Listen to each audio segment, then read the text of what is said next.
Picture this: a search party cutting through the Tasmanian bush. Weeks of searching, no sign of life. Then, bones. Human bones. Picked clean, scattered like a wild animal's leftovers. And just when hope was gone, a man stumbled out of the wilderness.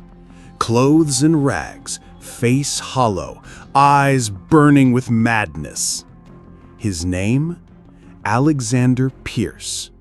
And when he told them what happened to the 7 men he escaped with, no one wanted to believe it. Because his story wasn't about survival. It was about hunger, madness, and cannibalism. To understand Pearce, we need to rewind. Tasmania in the 1820s, back then it was called Van Diemen's Land. Forget beaches and sunshine, this was hell with guards. Britain sent their worst, their poorest, their unwanted here. Pick a pocket, stole bread? Congratulations, you're shipped to the far side of the world. Pearce was Irish, dirt poor, not a killer, not a monster, just a thief who made too many mistakes. But Van Diemen's Land didn't care. Once you arrived, you were property. And property was worked, whipped, and starved until you broke. By 1822, Pearce had had enough. The work camps were surrounded by forests, cliffs, swamps. Guards said, "Don't bother running, the bush will kill you faster than we will." But Pearce and 7 others thought better to die trying than rot in chains.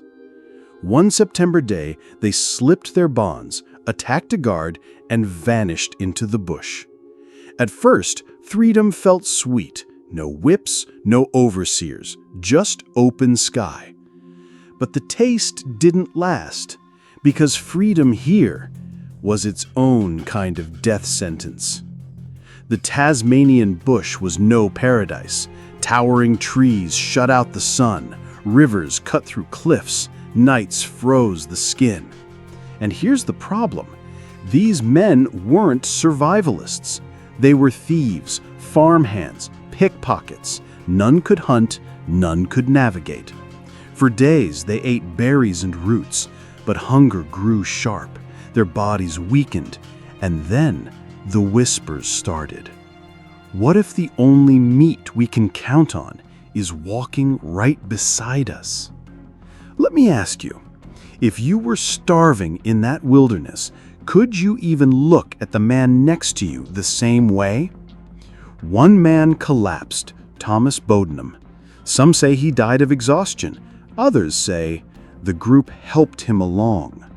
But when his body lay still, the men didn't bury him.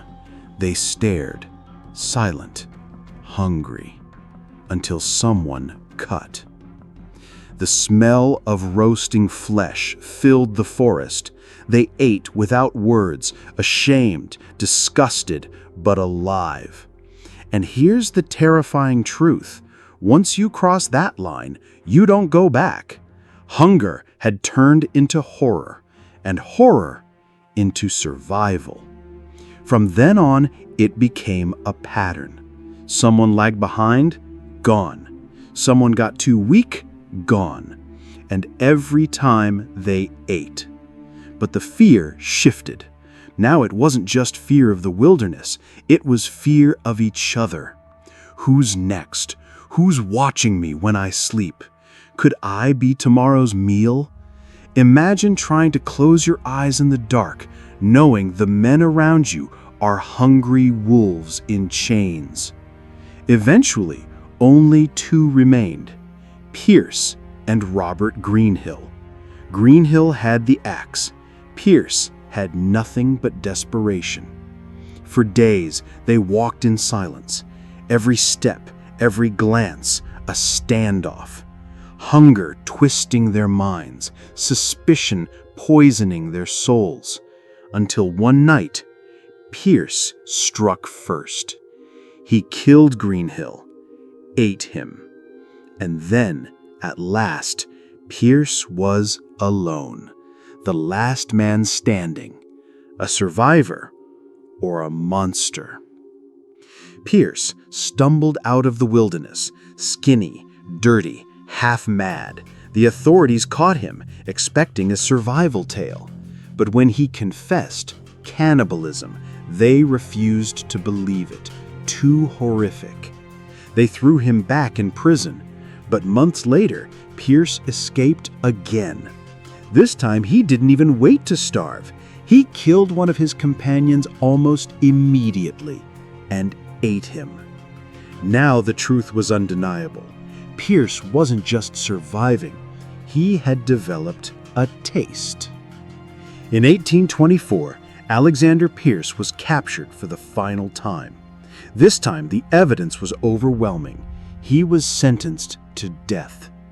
On the gallows, he gave one last chilling confession. Man's flesh is delicious. It tastes far better than pork. And with that, the cannibal convict was hanged. His name lives on in whispers, part warning, part legend. A man broken by hunger, wilderness, and maybe something darker inside all along. So, what do you think? Was Alexander Pearce a desperate man driven past human limits, or was he always a monster waiting to be unleashed? Next time, we're diving into a story packed with betrayal, chaos, and non-stop action. Trust me, you don't want to miss it. If you enjoyed this one, smash that like button, subscribe to the channel, and hit the bell icon so you'll be the first to know when the next insane story drops. See you soon.